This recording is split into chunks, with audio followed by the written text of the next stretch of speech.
Sosok yang satu ini dikenal sebagai kuncannya seluruh gunung berapi di Indonesia. Itu sebabnya ia dijuluki Mbah. Ia juga dikenal berani dan tidak pelit informasi. Prinsipnya, hidup selaras dengan alam karena alam itu selalu jujur. Simak perbincangan saya Peter Ngantung bersama Mbah Rono dalam Satu Indonesia.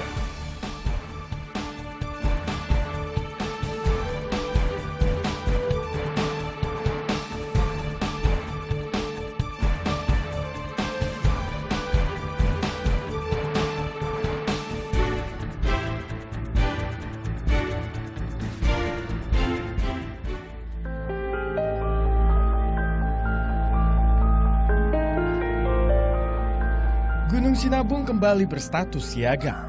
Tim tanggap darurat melihat lidah larva baru mulai tampak di puncak Sinabung. Mereka merekomendasikan warga yang tinggal di radius 3 hingga 5 km segera dievakuasi. Sejak akhir Agustus 2010, Gunung Sinabung terbangun dari tidur panjang. Gunung tertinggi di Sumatera Utara itu kerap melontarkan abu vulkanis disertai lava pijar.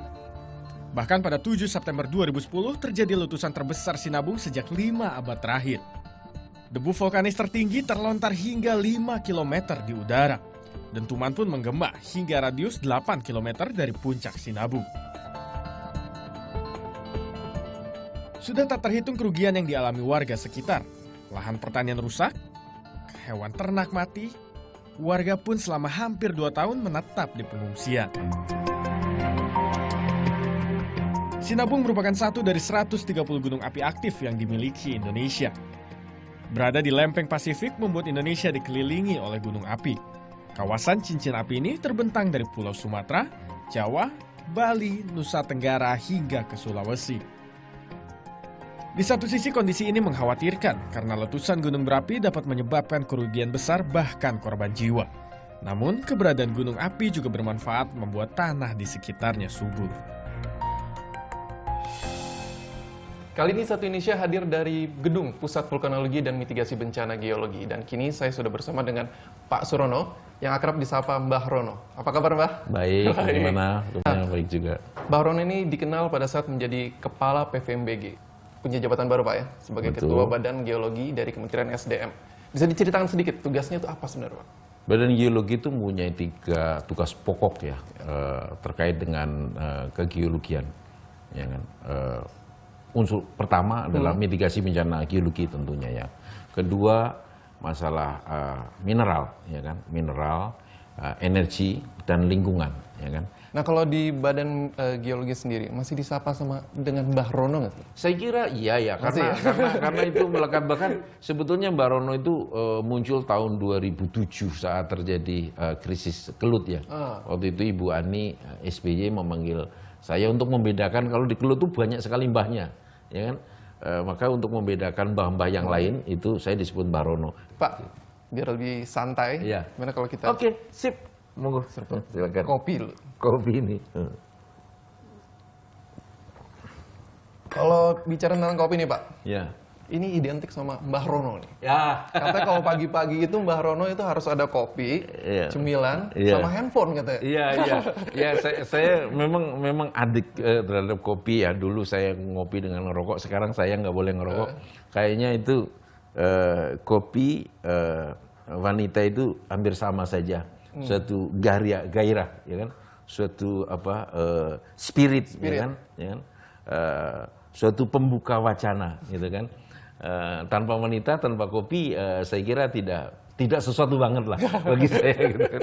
Termasuk menghabiskan akhir pekan bersama istri untuk ngopi-ngopi bersama. Ya, saya sering berdua dengan istri saya ngopi karena saya sering tinggalkan beliau, istri saya. Mungkin sedikit waktu yang saya berikan kepada istri saya, tetapi kualitas harus saya jaga. Nah, Pak, kalau bicara tentang nostalgia nih, Iya. nostalgia ke bangku sekolah zaman-zaman Mbah Rono nih, waktu menghabiskan masa sekolah, itu katanya kalau dapat nilai 10, itu suka diarak-arak ke keliling sekolah sambil ditunjukin, wah ini nilai 10 gitu. Iya, dulu kan pakai sabak gitu ya. Pakai sabak gitu kasih 10 gitu, pakai kapur putih kan. Ya, tempel di bibir gini, wah dapat 10 gitu kan. Saya Seberapa sekolah sering, di Pak, dapat 10-nya? Saya sering, saya kadang-kadang ditanya oleh kakak saya gitu kan, yang sekolah waktu, kamu naik nggak nanti gitu? oh pasti naik lah gitu kan. Kenapa kamu bilang pasti naik? Saya bilang, kan saya yang paling pintar di kelas gitu kan. Kalau masa kuliah saya, memang kuliah ini orang tua saya kan nggak mampu. Ya kan? Saya begitu tamat SMA, orang tua saya nggak mampu, saya ke ladang lah, saya nggak pulang di tengah sawah. Saya mencanggul, menanam jagung sampai panen saya nggak pulang. Saya merenung apakah saya jadi orang tani seperti bapak saya. Saya bilang tidak mungkin. Akhirnya saya ke Bandung, saya kuliah di TV, saya jadi tukang foto keliling. Nah, itu cerita lucu lagi tuh, Pak. Ya, jadi tukang foto keliling saya. Nggak punya basic atau latihan fotografi, Iya. tapi jadi tukang foto keliling. Itu kenapa, Pak? Otodidak, Ceritanya karena nggak ada lagi yang, karena kepaksa saya kalau saya nggak jadi tukang foto, saya nggak mungkin bisa kuliah. Nah, kalau tadi kan masa sekolah, Iya. masa kuliah. Nah, berikutnya nih, Pak, ada cerita lucu lagi. Iya. Pada saat Mbah Rono Iya. mau cat rambut, Iya. mau cat rambut, terus mau cat kumis, Iya. itu ada kejadian yang heboh pada saat bangun pagi. Ya, itu saya nih, makanya rambut putih saya ini saya kampungan lah rambut saya gini. Yang lain-lain kan eselon 1 tempat saya kan rambutnya hitam semua. Saya tahu di cat gitu. Tetapi kalau saya cat, wah itu gatal semua badan Alergi. saya. Alergi. Pernah saya mau nikahkan anak saya, jadi dicat sampai kumisnya. Ini bengkak mulut saya itu. Jadi kayak bebek aja gitu. Aduh, saya bilang gimana ini kan. Jadi itulah jadi saya nggak mau lagi cat rambut. Tapi justru dengan penampilan seperti ini, alami, lebih membawa kepercayaan diri, Pak, tentunya. Pak. Ya, saya ingin tidak ada dusta di antara kita. Kalau saya tidak seperti diri saya, ya kan, istri saya nanti pangling. Seperti Anda mungkin, siapa sih Mbak Rono seperti itu? Walaupun kadang-kadang saya terlalu expose gitu ya. Kadang-kadang kejujuran juga tidak bisa diterima setiap orang ya. Gitu. Seperti alam lah. Alam itu jujur gitu kan. Alam itu tidak pernah bohong terhadap kita. Kadang-kadang alam sudah tidak akrab lagi dengan kita. Gak kebalik tuh barang. Apa kita yang mungkin tidak akrab lagi kepada alam kan? Seperti itu. Saya selalu mengatakan, gunung api itu selalu memberi dan tidak pernah meminta kembali. Ya kan? Dengan 17.000 pulau lebih di Indonesia ini. Tanpa gunung api adalah hanya sebaran karang. Miskin kita. Living harmony with volcanoes. Yes. Hidup harmonis Iya. bersama gunung gunung api. api. Nah, Pak, menarik nih, Pak, kalau misalnya kita berbicara tentang ketertarikan Bapak dengan gunung api. Iya. Ya kan? Tapi lebih santai lagi kalau kita misalnya jalan-jalan ke museum geologi. Oke. Boleh? Oke. Boleh. Sambil Sambil minum. setengah kopi lagi. Oke. This Ini is udah spirit. Gunung itu seperti wanita. Saya pengagum wanita, ya kan. Gunung itu suatu misteri. Semakin Anda mengatakan bahwa saya mengerti tentang pacar saya semuanya, sebetulnya Anda sedang cerita saya tidak tahu apa-apa tentang pacar saya.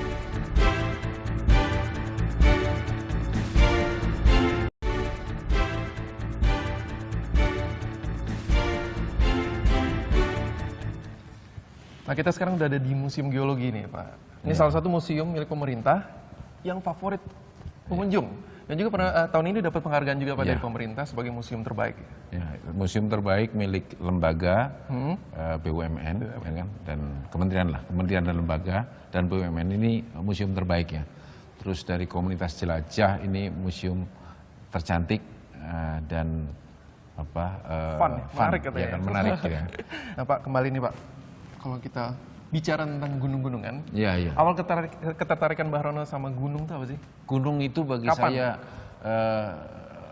saya semenjak saya ke Galunggung tahun 82 ya, saya betul-betul tertarik di sana. Karena ya seperti wanita, gunung itu seperti wanita. Saya pengagum wanita, ya kan. Gunung itu suatu misteri. Semakin Anda mengatakan bahwa saya mengerti tentang pacar saya semuanya, sebetulnya Anda sedang cerita saya tidak tahu apa-apa tentang pacar saya, ya kan. Dan gunung adalah memberi segalanya. Dia itu akan memberikan segalanya manakala dia itu sedang damai, sedang normal kan. Tetapi jangan pernah didekati pada saat dia sedang sedikit mengekspresikan dirinya. Ya sedang terjadi erupsi kan. Sudahlah, tunggu sajalah. Kita ngalah saja. Kita harus berbagi ruang dan waktu manakala gunung api sedang mengekspresikan dirinya. Nah Pak, 30 tahun akrab dengan gunung, Ya. gitu kan. Gunung mana yang paling sulit nih di Indonesia yang harus didekati atau harus dikelola sama Mbah Rono? Misalnya? Sebetulnya tidak ada sesuatu yang sulit andaikan kita mau untuk belajar, ya kan. Tapi jangan pernah merasa sombong itu mudah, gitu kan. Pertama harus belajar mencintai profesi, ya kan. Maka akan dengan total kita mempelajari itu, tanpa dengan total mempelajari itu tidak ada. Misalnya orang menanya, gunung mana yang paling berbahaya, ya kan? Saya yang menjawab begini, waktu Sinabung itu kita beri radius bahaya itu 5 km, di mana 5 km dari puncak Sinabung itu tidak boleh beraktivitas di sana. Manakala ada 17 orang masuk pada daerah 3,5 km, artinya masuk daerah bahaya, kemudian ada awan panas lewat di situ, 17 orang meninggal. Yang salah sebenarnya awan panasnya atau orangnya yang masuk daerah bahaya. Apakah pernah ada awan panas dalam sejarah ngejar-ngejar manusia yang ada di luar daerah bahaya? Ya kan? Tapi terkadang kan sulit nih Pak, masyarakat untuk menerima analisis ilmiah. Bagaimana pendekatannya pada saat Mbah Rono datang di wilayah Gunung Api untuk meyakinkan warga? Pertama, tidak subjek dari mitigasi bencana letusan gunung api adalah manusia atau masyarakat yang beraktivitas dan bertempat tinggal di daerah rawan bencana gunung api. Untuk bisa dipercaya hanya satu rumusnya, kita harus datang ke sana. Kita harus ngomong dengan manusianya. Tugas saya adalah ngomong dengan gunung apinya, dengan bahasa ilmiah saya. Tetapi lebih penting adalah bagaimana bahasa gunung api itu bisa sampaikan kepada masyarakat.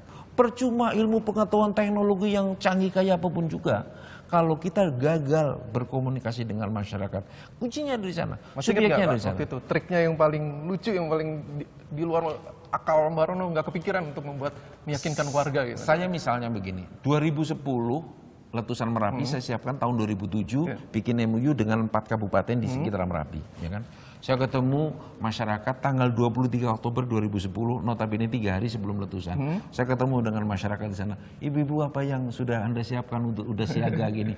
Ngangkat plastik isinya seluruh barang berharga. Ada sertifikat, ada kartu nikah. Saya bilang, itu yang paling penting, kartu nikah itu. Kalau kena awan panas bapaknya bisa ngeles gitu kan. Saya mendagal seperti itu karena apa? Supaya masyarakat itu merasa juga dihargai bahwa yang dia selamatkan adalah sesuatu yang penting dan memang harus itu.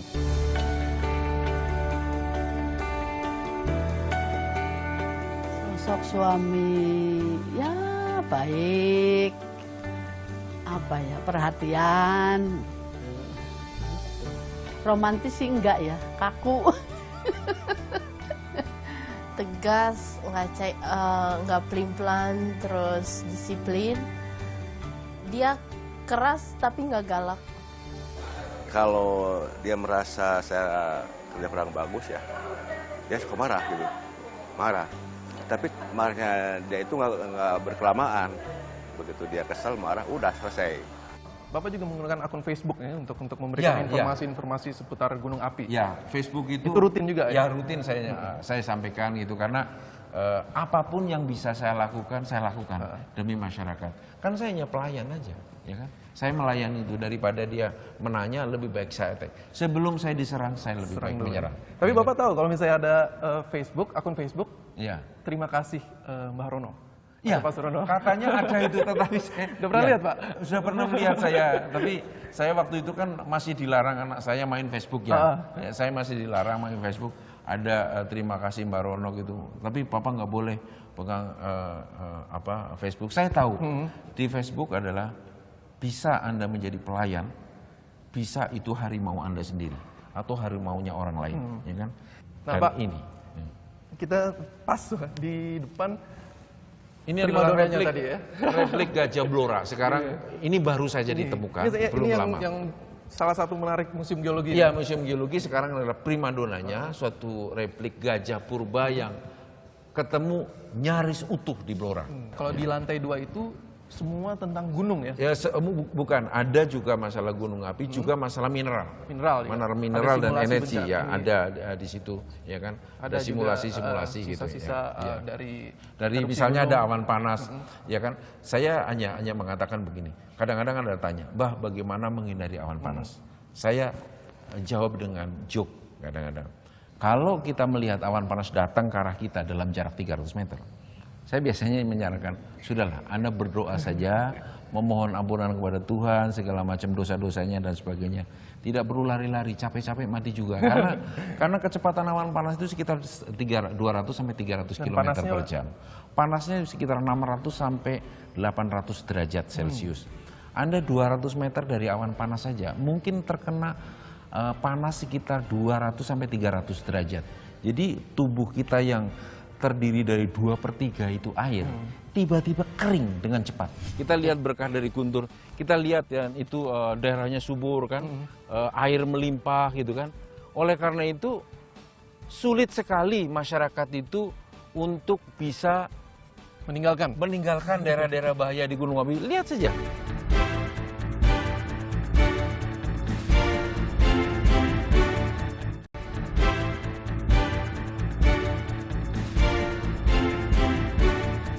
Saat ini kita sudah berada di pos pemantauan Gunung Guntur ya Pak? Ya, di Kabupaten Garut. Di Kabupaten Garut. Nah Ya. kalau Gunung Guntur sendiri itu masih aktif? Sangat aktif, dan letusan terakhir itu berapa rentetan letusan? 1841, 1843 dan 1847. Jadi sudah sekitar 150 tahun lah Gunung Guntur ini istirahat. Tetapi bukan berarti mati. Ya. Dia sangat berbahaya jika terjadi letusan. Karakternya kira-kira sama dengan Merapi tahun 2010. Dan ini dipantau 24 jam ya? Ya, dipantau 24 jam. Seperti kita lihat, ini adalah seismograf, pemantau getaran tubuh Gunung Guntur, apakah ada gempa atau tidak. Kalau magma naik dari bawah menuju permukaan, pasti akan kedetek di sini. Ya kan? Ini hanya alat analog saja, tapi lebih jauh adalah di sini. Semua digital di sini. Jadi di Sistem komputer ya, computerized semuanya sekarang ini. Ada GPS untuk mengetahui kembang kempisnya gunung, juga ada temperatur dan juga ada seismik, ada kegempaan. Ya kan? Jadi Gunung Guntur ini dipantau sangat ketat karena sejarah letusannya itu sangat dahsyat. Dan di sekitar Gunung Guntur ini banyak sekali pemukiman dan aktivitas penduduk. Kan pemantauan ketat nih setiap hari Pak. Iya, iya. Kalau dari alat sendiri, dari pos-pos pemantauan gunung api seluruh Indonesia itu sebenarnya udah mumpuni belum? Mumpuni dalam tanda kutip mungkin sudah ya. Beberapa gunung api yang sangat berbahaya erupsinya, dan banyak pemukiman dan aktivitas penduduk di sekitarnya itu pasti dipantau dengan ketat seperti Guntur ini, di Merapi dan sebagainya. Tetapi jelas bahwa untuk riset sendiri masih kurang lah sistem peralatan kita. Memang pemerintah masih punya keterbatasan untuk membiayai riset gunung api, dan memang belum terlalu banyak masyarakat Indonesia, ilmuwan Indonesia yang tertarik riset gunung api. Sementara ini riset-riset gunung api didominasi oleh masyarakat atau ahli-ahli gunung api asing. Pak, boleh diceritain nih, kalau Ini analisis ini beberapa denyut gunung api. Berapa kita melihat ada peningkatan aktivitas. Ini terkait dengan krisis bulan April, awal April sampai awal Mei 2013, kemudian disusul lagi akhir Agustus sampai pertengahan Oktober 2013. Jadi memang pernah ada peningkatan aktivitas Gunung Guntur yang kemudian turun kembali, ya kan? Ini adalah denyutnya, ini adalah kembang kempisnya gunung, ya, kembang kempisnya gunung. Ini ada pemantauan GPS dan sebagainya yang kembang kempisnya gunung. Ini temperatur air panas. Jadi gunung api itu dipantau seperti dokter memeriksa manusia. Bah, bisa lihat Gunung Guntur? Oke, silakan. Ya, penasaran. Oke, ayo. Oke. Nah, kalau alat yang ini fungsinya apa nih, Mbah? Ini adalah alat ukur GPS. Ini titik reference. Ada di sini satu alat, di atas itu ada 3, ya kan? Jadi untuk mengetahui kembang kempisnya Gunung Guntur. Kalau Gunung Guntur meningkat aktivitasnya, ada magma yang dari bawah menuju ke permukaan, gunung itu akan mengembang. Nah, inilah yang bisa mendeteksi, ya kan? Nah, ini alat Global Positioning System. Jadi akurasinya tinggi karena ukurannya pakai satelit. Satelit. Ya. Ini terhubung dengan alat-alat yang tadi Ya, ada yang di tadi dalam. semua data-data itu direkam di sini secara digital. Kemudian setiap minggu kita lakukan analisis di seluruh gunung api di Indonesia yang menggunakan monitoring seperti ini. Hari ini Gunung Guntur Sayang ketutup ya? sekali Gunung Api Guntur tertutup. Tetapi kita lihatlah, berkah dari Guntur sendiri itu ya. Kita lihat berkah dari Guntur. Kita lihat ya itu daerahnya subur kan, air melimpah gitu kan. Oleh karena itu sulit sekali masyarakat itu untuk bisa meninggalkan daerah-daerah bahaya di Gunung Api. Lihat saja daerahnya subur, air melimpah dan sebagainya. Oleh karena itu janganlah gunung api itu sesuatu yang harus ditakuti. Tetapi itu adalah berkah bagi bangsa Indonesia yang memiliki gunung api terbanyak di dunia. Nah, Mbah, kalau saat ini di ilmu yang sehari-hari Iya. Mbah Rono jalankan, Ya. apa yang belum tercapai Oh, di bidang saya gunung menginginkan api? Indonesia menjadi suatu center of excellence tentang gunung api dunia. Ya kan? Saya ingin tidak tersinggung dengan adanya Earth Observatory of Singapore. Bayangkan Singapura tidak punya gempa bumi, tidak punya gunung api, tetapi di sana punya Earth Observatory of Singapore. Saya ingin ada suatu Earth Observatory of Indonesia. Indonesia menjadi center of excellence, menjadi kiblatnya orang belajar gunung api di dunia, ya kan? Dan ke depan saya optimis karena banyak orang-orang pandai, lebih pandai dari saya. Kalau pemerintah, ya kan, berani menantang pemuda-pemuda yang pandai-pandai itu untuk menjadi orang-orang peneliti dalam bidang gunung api yang unggul di dunia, dan Indonesia dipromosikan menjadi center of excellence tentang gunung api, saya kira luar biasa. Bukan hanya itu saja, tetapi center of excellence gunung api dan panas bumi.